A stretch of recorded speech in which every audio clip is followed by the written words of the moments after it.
નમસ્કાર વિદ્યાર્થી મિત્રો, આજે આપણે નીટના લેક્ચરમાં ઉત્સેદનના પ્રકાર જોઈએ. તો ઉત્સેદન કે બાષ્પોત્સર્જન ના પ્રકાર.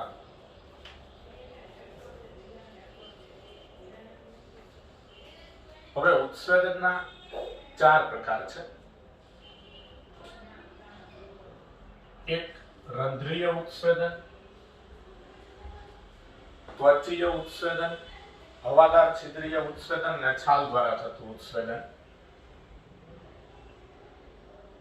રંધ્રીય ઉત્સેદન. તો રંધ્રીય ઉત્સેદન, રંધ્ર એટલે વાયુરંધ્ર. તો વાયુરંધ્ર કે જે પ્રકાંડની સપાટી પર આવેલું સૂક્ષ્મ છિદ્ર છે, એ વાયુરંધ્ર કે પર્ણરંધ્ર દ્વારા ઉત્સેદન થાય તેને રંધ્રીય ઉત્સેદન કહેવાય. એટલે રંધ્રીય ઉત્સેદન એ વાયુરંધ્ર દ્વારા થાય છે. વાયુરંધ્ર દ્વારા થાય છે. તો રંધ્રીય ઉત્સેદન વાયુરંધ્ર દ્વારા થાય છે. આ મુખ્ય ઉત્સેદન છે, કારણ કે પર્ણોની સપાટી પર, એટલે કે પર્ણોના બંને અધિસ્તરમાં, ઉપરી અધિસ્તર અને અધર અધિસ્તર, અને પ્રકાંડના અધિસ્તરમાં જે વાયુરંધ્ર આવેલા હોય તેનું કાર્ય ઉત્સેદન કરવાનું અને વાત વિનિમય કરવાનું હોય છે. એટલે વાયુરંધ્ર એ ઉત્સેદન અને વાત વિનિમય માટેની જ રચના છે. તો વાયુરંધ્ર ઉત્સેદન અને વાત વિનિમય માટેની જ રચના છે, એટલે વાયુરંધ્ર દ્વારા રંધ્રીય ઉત્સેદન તે 50 થી 97% જેટલું હોય છે. 50 થી 97% જેટલું હોય છે. ત્યાર પછી ત્વચીય ઉત્સેદન. ત્વચીય ઉત્સેદન એ અધિસ્તર દ્વારા થતું ઉત્સેદન છે. અધિસ્તર દ્વારા થાય. તો અધિસ્તર દ્વારા થતા ઉત્સેદનને ત્વચીય ઉત્સેદન કહેવાય. તો ત્વચીય ઉત્સેદન અધિસ્તર દ્વારા થાય. 3 થી 10% જેટલું થાય. 3 થી 10% જેટલું થાય. તો અધિસ્તર દ્વારા થતા ઉત્સેદનને ત્વચીય ઉત્સેદન કહેવાય. 3 થી 10% જેટલું. તો આ ઉત્સેદન શા માટે ઓછું છે? તો આપણે જાણીએ છીએ કે પર્ણના અધિસ્તર પર અને પ્રકાંડના અધિસ્તર પર ક્યુટિકલ હોય છે. એ ક્યુટિકલ પાણી માટે અપ્રવેશશીલ છે. તો ક્યુટિકલની હાજરીને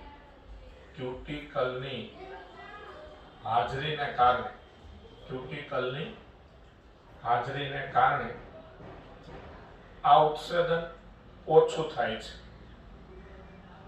ક્યુટિકલની હાજરીને કારણે આ ઉત્સેદન ઓછું થાય છે. કેમ? તો કે ક્યુટિકલ પાણી માટે અપ્રવેશશીલ છે. હવે ક્યુટિકલ પાણી માટે અપ્રવેશશીલ છે એટલે એ ઉત્સેદનની ક્રિયા ન થવા દે, એટલે આ ઉત્સેદન ખૂબ જ ઓછું છે. ત્યાર પછી હવાદાર છિદ્રીય ઉત્સેદન. હવાદાર છિદ્રીય ઉત્સેદન. તો હવાદાર છિદ્રીય ઉત્સેદન એટલે હવાદાર છિદ્રો દ્વારા થતું ઉત્સેદન. તો હવાદાર છિદ્રો છે એ દ્વિદળી વનસ્પતિમાં દ્વિતીય વૃદ્ધિ થાય, એટલે અધિસ્તરમાં જે વાયુરંધ્ર આવેલા હોય એ વાયુરંધ્ર નાશ પામે અને તેની જગ્યાએ હવાદાર છિદ્રો ઉત્પન્ન થાય. તો આ હવાદાર છિદ્રો દ્વારા થતા ઉત્સેદનને હવાદાર છિદ્રીય ઉત્સેદન કહેવામાં આવે છે. તો હવાદાર છિદ્રો દ્વારા થતા ઉત્સેદનને હવાદાર છિદ્રીય ઉત્સેદન કહેવાય. એ 0.1% જેટલું હોય છે. તો હવાદાર છિદ્રો દ્વારા થાય. હવાદાર છિદ્રો દ્વારા થાય. હવાદાર છિદ્રો દ્વારા થાય. તો હવાદાર છિદ્રો દ્વારા થતા ઉત્સેદનને હવાદાર છિદ્રીય ઉત્સેદન કહેવાય. અને તે 0.1%, એટલે ખૂબ જ ઓછું, અત્યંત ઓછું.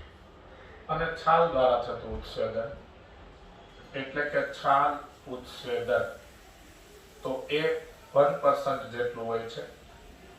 1% જેટલું હોય છે. તો આ 4 પ્રકાર ઉત્સેદનના થયા: રંધ્રીય ઉત્સેદન, ત્વચીય ઉત્સેદન, હવાદાર છિદ્રીય ઉત્સેદન અને છાલ ઉત્સેદન. હવે આપણે ઉત્સર્જનની ક્રિયા સમજવા માટેના પ્રયોગ, એટલે કે ઉત્સર્જનની ક્રિયા વનસ્પતિમાં થાય છે કે નહીં તે સાબિત કરતા પ્રયોગો. તો ઉત્સર્જન માટેના પ્રયોગોમાં એમાં એક બેલજારનો પ્રયોગ આવે. બેલજારનો પ્રયોગ.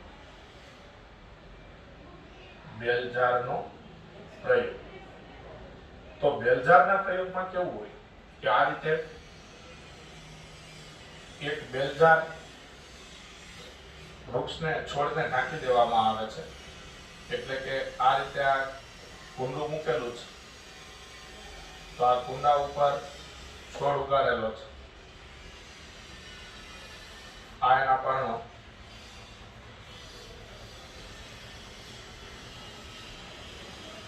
તો આ ઉપર બેલજાર ઢાંકેલી છે, તો આ બેલજાર ઢાંકી દેવામાં આવે.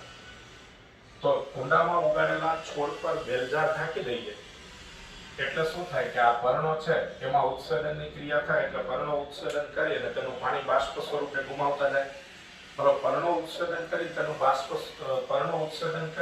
અને પાણીને બાષ્પ સ્વરૂપે ગુમાવતા જાય. એટલે એ બધી બાષ્પ આ બેલજારની અંદરની સપાટી પર જમા થયેલી જોવા મળે. તો બાષ્પ બેલજારની અંદરની સપાટી પર જમા થયેલી જોવા મળે, જે એવું દર્શાવે છે કે આ છોડમાં ઉત્સર્જન થયું છે. તો આને કહેવાય બેલજારનો પ્રયોગ. પછી બીજો સાદો કોથળીનો પ્રયોગ. બરાબર. તો એ કોથળીનો પ્રયોગ તો સિમ્પલ છે, આપણને ખ્યાલ છે કે પ્લાસ્ટિકની કોથળી હોય, પારદર્શક પ્લાસ્ટિકની કોથળી છે, એ વનસ્પતિના છોડના પર્ણોને ઢાંકી દેવામાં આવે અને પછી એકાદ દિવસ પછી એટલે બીજા દિવસે અવલોકન કરીએ તો પર્ણોમાં ઉત્સર્જન થાય અને તેનું પાણી બાષ્પ સ્વરૂપે વરાળ સ્વરૂપે બાષ્પ સ્વરૂપે એ પર્ણો પાણી ગુમાવે. એટલે પાણીની બાષ્પ છે કોથળી પર જમા થાય, કોથળીની અંદરની સપાટી પર જમા થાય. બરાબર. એટલે પ્લાસ્ટિકની કોથળીનો પ્રયોગ.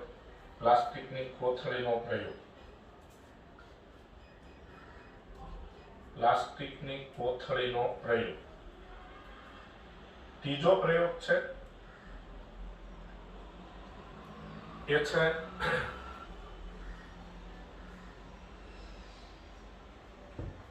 કોબાલ્ટ ક્લોરાઇડ પેપરનો પ્રયોગ. તો COCl2 કોબાલ્ટ ક્લોરાઇડ. આ એમસીક્યુ માટે ખાસ અગત્યનું નામ છે. તો કોબાલ્ટ ક્લોરાઇડ નો પ્રયોગ. હવે કોબાલ્ટ ક્લોરાઇડ નો પ્રયોગ એમાં શું કરવામાં આવે? તો છોડના પર્ણની ફરતે કોબાલ્ટ ક્લોરાઇડનું પેપર વીંટાળી દેવામાં આવે.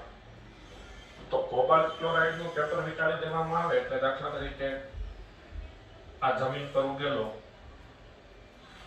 કોઈ છોડ છે, એના પર આ રીતે આ પર્ણ આવેલા છે.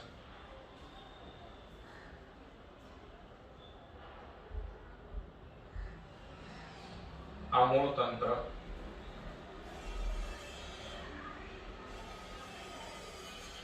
હવે આ પર્ણ પર કોબાલ્ટ ક્લોરાઇડનું પેપર ઢાંકી દેવામાં આવે એટલે આ રીતે આ દાખલા તરીકે આટલા ભાગમાં આ કોબાલ્ટ ક્લોરાઇડનું પેપર COCl2, તો આ COCl2 કોબાલ્ટ ક્લોરાઇડનું પેપર ઢાંકી દીધું. એટલે કોબાલ્ટ ક્લોરાઇડનું પેપર છે એ પર્ણને વીંટાળી દીધું. હવે બીજા દિવસે અવલોકન કરવામાં આવે તો શું અવલોકન માલુમ પડશે? પર્ણમાં ઉત્સર્જન થાય એટલે પર્ણો તેનું પાણી બાષ્પ સ્વરૂપે ગુમાવી દે. પર્ણો તેનું પાણી બાષ્પ સ્વરૂપે ગુમાવી દે એટલે એ બાષ્પ કોબાલ્ટ ક્લોરાઇડ સાથે પ્રક્રિયા કરે. કોબાલ્ટ ક્લોરાઇડ સાથે પાણીની બાષ્પ પ્રક્રિયા કરે એટલે કોબાલ્ટ ક્લોરાઇડનો બ્લુ રંગ છે એ ગુલાબી રંગમાં ફેરવે. તો અવલોકન શું માલુમ પડશે? તો કે ઉત્સર્જન થવાથી કોબાલ્ટ ક્લોરાઇડના પ્રયોગમાં ઉત્સર્જન થવાથી કોબાલ્ટ ક્લોરાઇડનો વાદળી રંગ, કોબાલ્ટ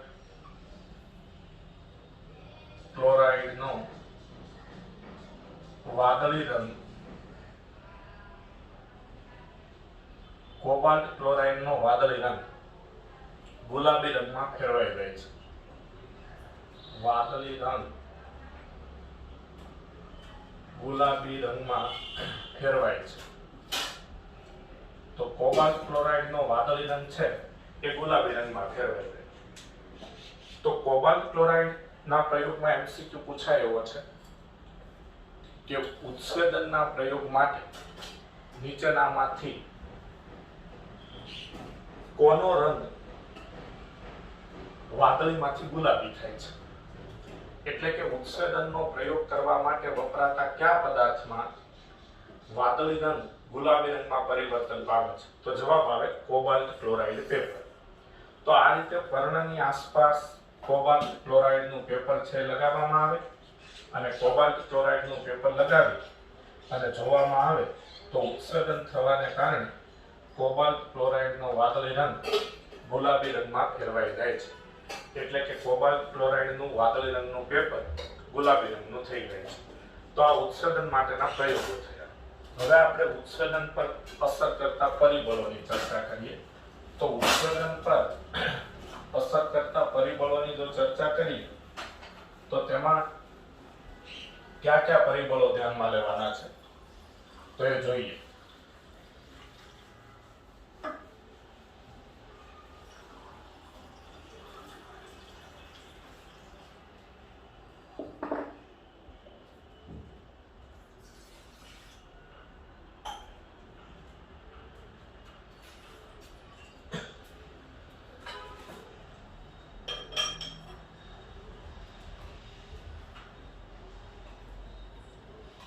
હવે ઉત્સર્જન પર અસર કરતા પરિબળો બે પ્રકારના છે.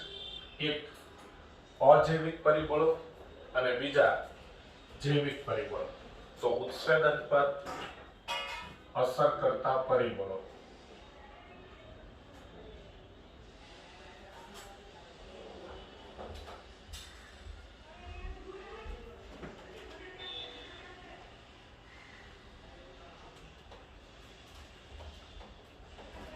ઉત્સર્જન પર અસર કરતા પરિબળો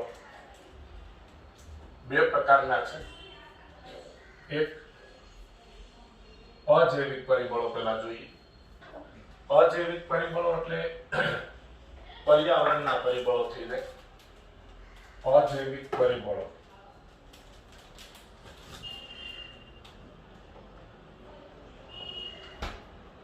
અજૈવિક પરિબળો એટલે વનસ્પતિ ની અંદરના જે ઘટકો છે, વનસ્પતિના ઘટકો છે એ સિવાયના પરિબળો, એટલે વનસ્પતિના બહારના પરિબળો એટલે થયા અજૈવિક પરિબળો. અને પર્યાવરણીય પરિબળો સૂર્યપ્રકાશ છે, તાપમાન છે વગેરે. પર્યાવરણીય પરિબળો, પર્યાવરણીય પરિબળો અને જૈવિક પરિબળો, જૈવિક પરિબળો. જૈવિક પરિબળો એટલે એમાં તો મેઇન પર્ણને લગતા પરિબળો આવે, કારણ કે આપણે જાણીએ છીએ કે વનસ્પતિમાં ઉત્સર્જન માટેનું જે મુખ્ય અંગ છે એ પર્ણ છે. તો વનસ્પતિમાં ઉત્સર્જન માટેનું મુખ્ય અંગ છે એ પર્ણ છે, બરાબર.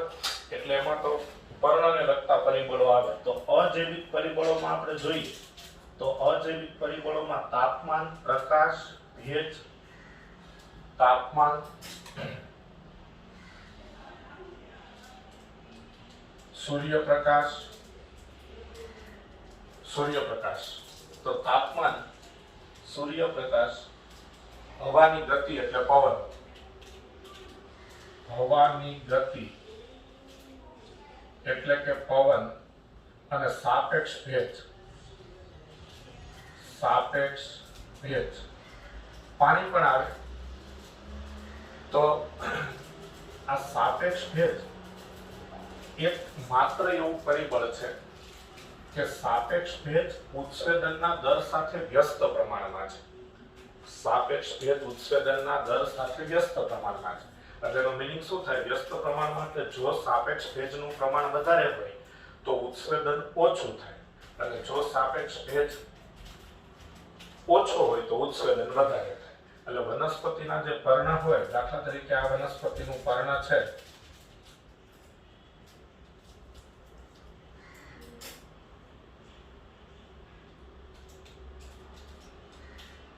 આ વનસ્પતિનું પર્ણ છે તો પર્ણની આસપાસ જે હવામાં ભેજનું પ્રમાણ હોય ને પર્ણની આસપાસ, બરાબર, એ જો વધારે હોય કે વધુ હોય તો પર્ણના પર્ણરંધ્રોમાંથી ઉત્સેદન દ્વારા પાણીની બાષ્પ ઓછી બહાર થાય. એટલે સાપેક્ષ ભેજ વધુ તો ઉત્સેદન ઓછું. જો સાપેક્ષ ભેજ ઓછો તો ઉત્સેદન વધુ. દાખલા તરીકે આ પર્ણ છે એની આસપાસ સાપેક્ષ ભેજનું પ્રમાણ ઓછું હોય તો ઉત્સેદન વધારે થાય. એટલે સાપેક્ષ ભેજ એક માત્ર એવું પરિબળ છે કે જે ઉત્સેદનના દર પર વ્યસ્ત પ્રમાણમાં અસર કરે છે.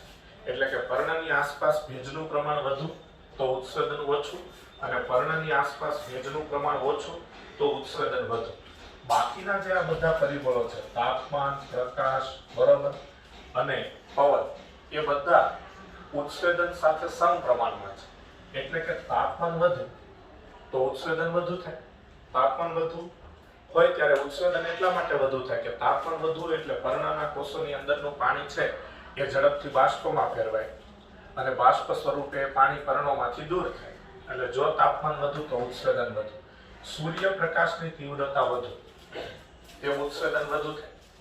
એવું શા માટે? તો એના કારણોની ચર્ચા કરીએ તો સૂર્યપ્રકાશની હાજરીમાં વનસ્પતિના વાયુરંધ્ર ખુલ્લ. મોટાભાગની વનસ્પતિના વાયુરંધ્રો દિવસે ખુલ્લા હોય, રાત્રે બંધ. તો મોટાભાગની વનસ્પતિના વાયુરંધ્રો દિવસે ખુલ્લા હોય, રાત્રે બંધ હોય. તેનું કારણ શું? તો કે દિવસે સૂર્યપ્રકાશ હોય એટલે દિવસે સૂર્યપ્રકાશની હાજરીમાં વાયુરંધ્ર ખુલે અને સૂર્યપ્રકાશની ગેરહાજરીમાં વાયુરંધ્ર બંધ થાય. તો સૂર્યપ્રકાશની હાજરીમાં વાયુરંધ્ર ખુલે અને સૂર્યપ્રકાશની ગેરહાજરીમાં રાત્રે વાયુરંધ્ર બંધ થાય. તો વાયુરંધ્ર ખુલ્લા હોય ત્યારે ઉત્સેદન વધુ થાય અને વાયુરંધ્ર બંધ થાય ત્યારે ઉત્સેદન ઓછું થાય. વત્તા સૂર્યપ્રકાશ છે એ તાપમાન વધારે. તો તાપમાન વધુ ત્યારે પણ ઉત્સેદન વધુ અને તાપમાન ઓછું ત્યારે ઉત્સેદન ઓછું. પછી હવાની ગતિ એટલે પવન. તો પવનને કારણે, પવન એટલે ગતિશીલ હવા, તો પવનને કારણે, પવન ફૂંકાવાને કારણે પર્ણોની આસપાસ કે વનસ્પતિની આસપાસ રહેલી ભેજવાળી હવા દૂર થાય અને ત્યાં સૂકી હવા આવે, શુષ્ક હવા આવે. એટલે કે પર્ણની આસપાસ જે ભેજ હતો એ પવનને કારણે દૂર થઈ જાય, ભેજ ઉડી જાય એવું આપણે બોલીએ. તો પવનને કારણે વનસ્પતિની આસપાસનો ભેજ દૂર થાય. આસપાસનો ભેજ દૂર થાય તો હમણાં આપણે જોયું કે જો વનસ્પતિની આસપાસ સાપેક્ષ ભેજનું પ્રમાણ ઓછું હોય તો ઉત્સેદન વધારે થાય અને જો વનસ્પતિના પર્ણોની આસપાસ સાપેક્ષ ભેજ વધુ હોય તો ઉત્સેદન ઓછું થાય. એટલે પવનની ગતિ જેમ વધુ તેમ ઉત્સેદન વધુ થાય અને પવનની ગતિ જેમ ઓછી તેમ ઉત્સેદન ઓછું થાય. કારણ કે પવનની ગતિને કારણે પર્ણની આસપાસનો જે ભેજ છે એનું પ્રમાણ બદલાયા કરે છે. એટલે જેમ પવનની ગતિ વધુ એમ પર્ણની આસપાસનો ભેજ દૂર થાય અને તેની જગ્યાએ સૂકી હવા આવી જાય. સૂકી હવા આવી જાય એટલે ઉત્સેદન વધુ થાય. હવે વાત કરીશું પર્ણના પરિબળો. પર્ણના પરિબળો એટલે જૈવિક પરિબળો. તો જૈવિક પરિબળોમાં પર્ણરંધ્રની સંખ્યા અને તેનું વિતરણ, ખુલ્લા પર્ણરંધ્રોની ટકાવારી, પાણીની હાજરી અને પર્ણરંધ્રોની રચના. તો પર્ણરંધ્રોની સંખ્યા અને તેનું વિતરણ, ખુલ્લા પર્ણરંધ્રોની ટકાવારી, પર્ણરંધ્રની સંખ્યા, પર્ણરંધ્રોની સંખ્યા અને તેનું વિતરણ. પર્ણરંધ્રોની સંખ્યા અને તેનું વિતરણ. તો પર્ણરંધ્રોની સંખ્યા અને તેનું વિતરણ એટલે આપણે દ્વિદળી વનસ્પતિનું પર્ણ હોય તો એમાં ઉપરી અધિસ્તર કરતા અધઃ અધિસ્તરમાં પર્ણરંધ્ર વધારે હોય તો એ બાબત થઈ પર્ણરંધ્રના વિતરણ.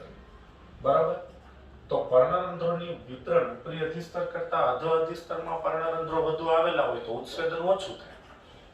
કારણ કે દ્વિદળી વનસ્પતિમાં ઉપરી અધિસ્તર કરતા અધઃ અધિસ્તરમાં પર્ણરંધ્ર વધારે હોય એટલે ઉત્સેદન ઘટાડવા માટે જ છે. ઉત્સેદન સામેનું એક અનુકૂલન જ છે. પણ ઉપરી અધિસ્તરમાં જો પર્ણરંધ્ર વધુ હોય તો ઉત્સેદન વધુ થાય. પણ અધઃ અધિસ્તરમાં પર્ણરંધ્રનું વિતરણ વધુ હોય તો ઉત્સેદન ઓછું થાય. પછી પર્ણરંધ્રોની સંખ્યા જેમ વધુ તેમ ઉત્સેદન વધુ. પર્ણરંધ્રોની સંખ્યા જેમ ઓછી તેમ ઉત્સેદન ઓછું. પછી ખુલ્લા પર્ણરંધ્રોની ટકાવારી. ખુલ્લા પર્ણરંધ્રોની ટકાવારી. ખુલ્લા પર્ણરંધ્રોની ટકાવારી, એટલે કેટલા ટકા પર્ણરંધ્રો ખુલ્લા છે, એટલે કે વધુ પર્ણરંધ્રો ખુલ્લા હોય તો ઉત્સર્જન વધુ થાય. પછી પર્ણરંધ્રની રચના, પર્ણરંધ્રની રચના, ત્યાર પછી પર્ણનું કદ, પર્ણનું કદ, નાનું પર્ણ હોય તો ઉત્સર્જન ઓછું થાય, મોટું પર્ણ હોય તો ઉત્સર્જન વધુ થાય. પછી વનસ્પતિમાં પાણીની પ્રાપ્તિ. હવે વનસ્પતિમાં પાણીની પ્રાપ્તિ એટલે કે પાણીની હાજરી, બરાબર, તો એ ખરેખર આમ જોઈએ તો પર્યાવરણનું પરિબળ થાય, કારણ કે પાણી વનસ્પતિને જમીનમાંથી પ્રાપ્ત થાય, એટલે પાણી જમીનમાંથી પ્રાપ્ત થતું પરિબળ એટલે ખરેખર અજૈવિક પરિબળ કહેવાય છે. પણ વનસ્પતિમાં પાણીની હાજરી એટલે આપણે એને અજૈવિક પરિબળમાં પણ લઈ શકીએ. પાણીની હાજરી એટલે જમીનમાંથી ધારો કે વનસ્પતિને પાણી ઓછું મળતું હોય તો વનસ્પતિ ઉત્સર્જન ઓછું કરે. આપણે 5મા ચેપ્ટરમાં જોયેલું જ છે કે ફાફડાથોર જેવી વનસ્પતિ છે એ શુષ્ક પ્રદેશમાં ઉગે, સૂકા પ્રદેશમાં ઉગે. એટલે ફાફડાથોર જેવી વનસ્પતિ શુષ્ક પ્રદેશમાં ઉગે એટલે એને જમીનમાંથી પાણી ઓછું મળે. એને જમીનમાંથી પાણી ઓછું મળે એટલે બાષ્પોત્સર્જનનો દર ઘટાડવા માટે એના બધા પર્ણો કાંટામાં ફેરવાઈ જાય. તો બાષ્પોત્સર્જનનો દર ઘટાડવા માટેના બધા પર્ણો કાંટામાં ફેરવાઈ જાય એટલે પછી એનું પ્રકાંડ લીલું, ચપટું અને પહોળું બને, અને પ્રકાંડ છે એ પ્રકાશ સંશ્લેષણનું કાર્ય કરવા લાગે, જેને આપણે પર્ણ સદ્રશ્ય પ્રકાંડ એવું કહેતા. તો આ રીતે શુષ્ક પ્રદેશમાં ઉગતી વનસ્પતિ હોય અને જમીનમાંથી પાણીની પ્રાપ્તિ ઓછી થાય. હવે શુષ્ક પ્રદેશમાં ઉગતી વનસ્પતિને જમીનમાંથી પાણીની પ્રાપ્તિ ઓછી થાય એટલે ઉત્સર્જન ઓછું કરે. તો આ પાણી છે એ પણ ઉત્સર્જન પર અસર કરતું એક પરિબળ છે. તો આ બધા પરિબળોની ચર્ચા પૂરી થઈ. તો ઉત્સર્જન પર અસર કરતા અજૈવિક પરિબળો અને જૈવિક પરિબળો જોઈએ. તો અહીં આપણે આ લેક્ચર પૂર્ણ કરીએ છીએ અને આગળના ટોપિકની વાત હવે આપણે નેક્સ્ટ લેક્ચરમાં કરીશું.